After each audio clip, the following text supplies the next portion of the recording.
first step I want to do is build a curve that I'll use to construct the loop that will retrieve the battery. So this is a duplicate. Here's the battery from the perspective view in its position down in the pyloric antrum. Here's the battery, the duplicate of it. So I'm using this as my guide. I'm going to grab the edge. This is actually just a cylinder that I flattened or scaled. And with that edge selected, I'll go under Modify, Convert, and I'm going to change the polygon edge to a curve.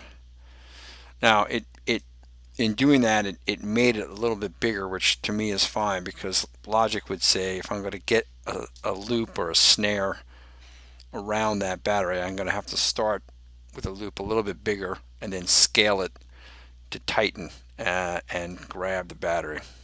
Now, if you look at the control vertices, remember this is a curve now, I'm going to grab the top two here, and with the move tool, scale that up.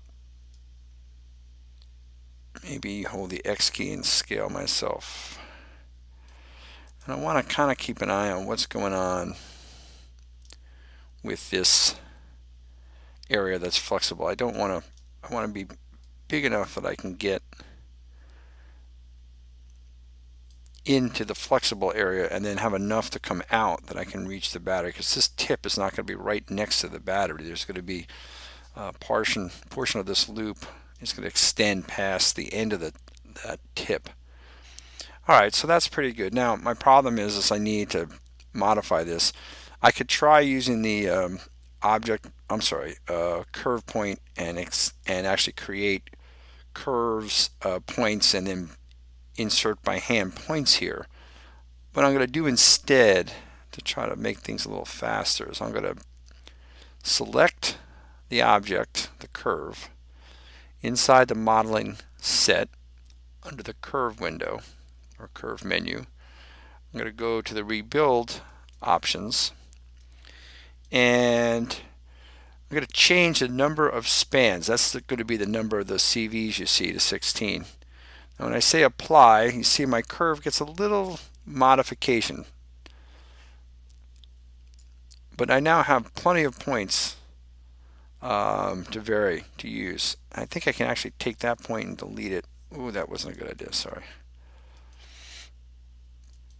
I'll leave that point there then. So what I want to do is just grab CVs and scale them so that I get that thin narrow hand, or a thin narrow portion of this coming down, coming out to snare that. And you can see I can't quite get that, so maybe I'll bring this down a little bit, make it a little wider, and take these two and move them down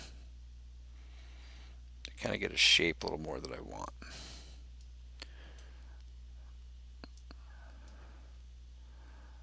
Okay. I just don't think that having only one point here at the tip, you see how it's kind of distorting that a little bit, is going to help me. So what I'm going to do is I am going to add one point. I'll say curve point. I'll move now that yellow point. I'll go back into the curve menu and say insert knot. Now when I go back to get control vertex, there's another vertex there. So I can bring that point up and just make the end of this a little more symmetrical and make sure that I have physically a curve between there. Okay, so you can continue to adjust this, any way you want. The next step is, at one point, actually, at the very end, we're going to extrude a circle along this curve to create the loop itself. I need to make sure I can fit in the scope. So what I'm going to do now is just take a little break from this and see how this all will work. In other words, what size circle will I need eventually to extrude. So what I can do is come here in my, go to the front window, and I'm going to click on the cap. Now my structure, which I think is similar to all yours, I have at the end of my rig that's controlling the entire scope. So I'm going to push the shift key so I can see all the joints in that rig. At the end of that rig, I've got a group called cap, and that's what I'm selecting. Okay, and that's actually the parent. It's not a group, I'm sorry. That's the parent. All these are children of that cap. So I've selected it here. I'm going to click in my perspective window, and then under panel, I'm going to change to orthographic, and I'm going to go to new and look for a bottom view. And then I'm going to hit the letter F with this cap selected. And I'll do the same thing. So I still have the cap selected. Now I've activated the perspective window, hit the letter F. Now I can't see it because my stomach's in the way, but fortunately I made my stomach a separate layer, so now I can get a good view. So these two ports in the model endoscope that I was using as a reference, there were two ports. You could have two different things come in and out of there. So I'm going to make a circle. Now I'm looking right down on the y-axis. So when I create this circle, I'm going to say nerd primitives circle.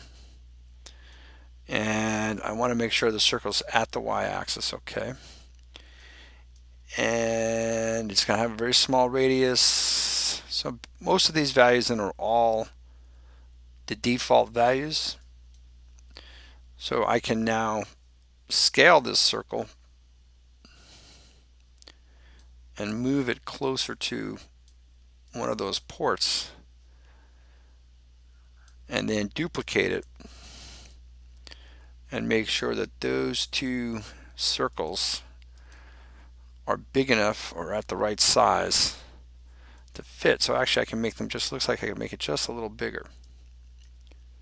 And I guess I don't want to go too tight. I don't want to, squeeze it, because there has to be some reasonable room. So I just duped it again. So you can see I have two. Now it's hard, maybe hard for you to see, but I have a cylinder, or I'm sorry, a pipe inside this hole to represent a sleeve that would cover. So I need to have enough gap, which I do. Okay, so I'm just going to delete one of these guys, one of these circles. Take that one, and while I have it selected, I'm going to see if I can go back to my loop I made, hold down the letter C for snap to curve, and drag it, and it didn't go, sorry. So I'll have to do it the old-fashioned way. Too far away for the snap to curve to get to. So I'll have to go get it, bring it up.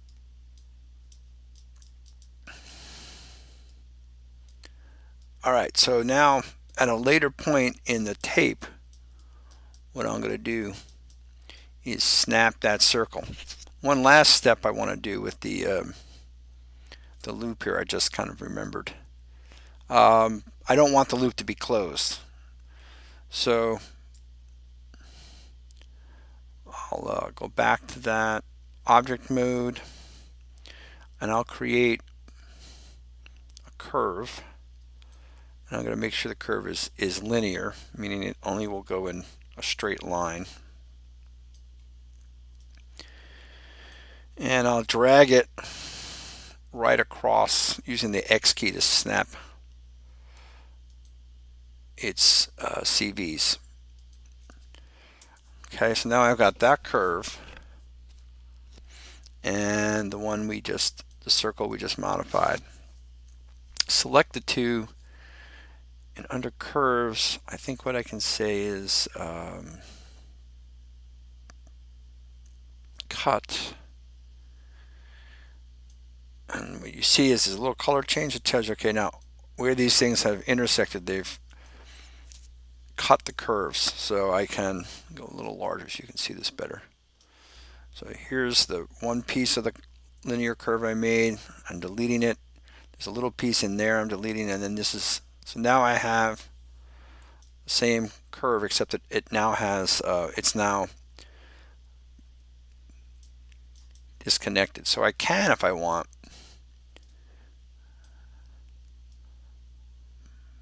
move that up a little bit more.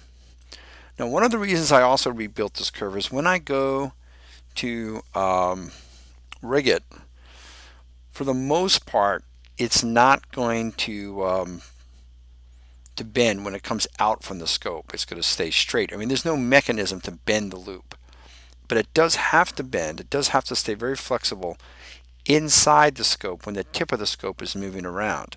If it doesn't have enough CVs, it will poke out through the outer wall of the scope.